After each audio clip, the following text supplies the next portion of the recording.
Ça t'est déjà arrivé d'avoir envie de tout envoyer balader? Est-ce qu'en ce moment même, t'as envie d'arrêter, de capituler, d'abandonner, de laisser tomber? Alors 2 choses. Bienvenue au club et ce message est pour toi. Quand tu passes par une épreuve et surtout quand ça dure, j'aimerais te dire que c'est normal, t'es juste humain. Il y a des difficultés qui sont surmontables, mais d'autres qui sont insurmontables. C'est trop lourd, trop dur et ça fait trop mal. Alors que faire quand tu te sens écrasé et à bout? Eh bien, c'est simple, ne lâche jamais. Bienvenue dans la série, prenons 5 minutes. Cette vidéo est inspirée de mon livre « La vie c'est plus qu'un sein ». Tu peux en télécharger gratuitement un extrait sur mon site solangerabi.com et tu peux également télécharger des extraits de tous mes autres livres.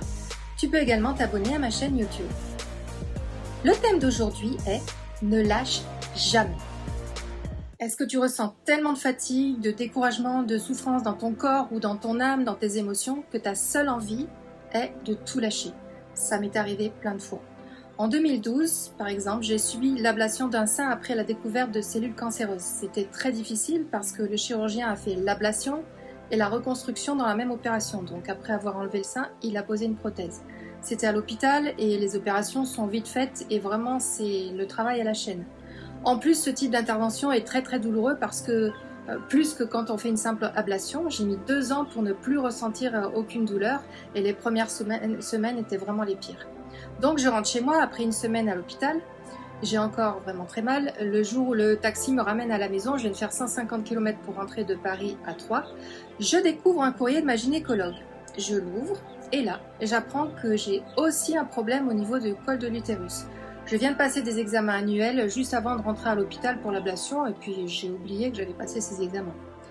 Donc je suis seule à la maison, mon mari Christophe et mes parents qui sont venus nous aider sont partis faire des courses en m'interdisant de bouger du fauteuil. Le docteur a dit repos absolu. Et là, on vient de m'enlever un sein et je découvre que j'ai encore autre chose. Il faut que j'aille reconsulter ma gynéco. Alors là, je me suis mis à pleurer, vraiment découragée. Comme si, au moment où je pensais avoir passé un cap, on m'en remettait une couche. J'étais en colère, c'est pas possible, je pense avoir tourné la page et voilà qu'on m'annonce autre chose. En plus, dans les semaines qui ont suivi mon retour à la maison, non seulement j'avais mal, mais mon moral a dégringolé. Je souffrais à cause de l'opération, j'avais l'impression d'avoir été coupée en 2 et j'avais des douleurs fantômes parce que c'est comme une amputation. En plus, je faisais des cauchemars toutes les nuits. Je sentais qu'il y avait vraiment une bataille derrière tout ça. Une bataille pour me mettre par terre. J'ai dit à Dieu, ok, j'y vais. Mais aide-moi, parce que moi, je ne suis vraiment pas capable. La semaine suivante avait lieu le séminaire. Il y avait beaucoup de monde dans l'église. J'étais assise à l'avant, où je devais intervenir. Et moi, j'étais toujours aussi mal. Je me rappelle en train de lutter pour refouler mes larmes. Je voulais surtout pas qu'on voit que ça n'allait pas, mais c'était vraiment très dur. Et puis le moment de parler est arrivé, avec Christophe on s'est levé. À ce moment-là, ça a été.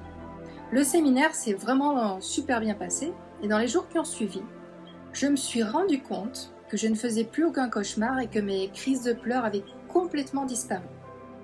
J'ai été guérie. Et dans les semaines qui ont suivi, j'ai aussi demandé à Dieu la guérison pour mon col de l'utérus. Plusieurs autres examens, dont une biopsie, montraient que j'avais toujours des cellules précancéreuses et ma gynécologue a fini par m'annoncer qu'il fallait m'opérer. Mais j'étais sûre au fond de moi que Dieu allait agir. Un dimanche, j'étais au culte à l'église et l'église a prié pour moi. Lorsque ma gynéco a refait un dernier prélèvement avant l'opération, tout était redevenu normal. Le col de l'utérus était sain. Et j'étais guérie. Il y a un gospel qui dit « Si tu attrapes l'enfer, ne le garde pas. Et si tu traverses l'enfer, ne t'arrête pas. » Je veux vraiment t'encourager à ne jamais lâcher. Bien sûr, ça ne veut pas dire que tu n'as pas le droit de te reposer, de craquer, d'exprimer tes émotions et ta souffrance. Ça veut juste dire ne capitule pas et ne te déclare pas vaincu, parce que Christ est vainqueur. C'est pas par tes forces, mais c'est parce que lui te donne la force. Il y a une bataille invisible, mais tu peux choisir de ne pas t'avouer vaincu et de laisser Jésus te relever, parce qu'avec lui, tu gagnes la bataille. Avec Jésus, la fatalité, ça n'existe pas. En quelques semaines, j'ai été guérie de cette déprime liée à la perte de mon sein et aussi guérie physiquement de cette maladie au col de l'utérus. Le jour où j'ai décidé de ne pas m'arrêter et de garder la foi en Dieu, Dieu m'a relevée. Rappelle-toi que ceux qui se confient en Dieu renouvellent leur force pendant la marche. Donc continue à marcher. Dieu entend les cris des malheureux et il entend ton cri. À bientôt et de tout cœur avec toi.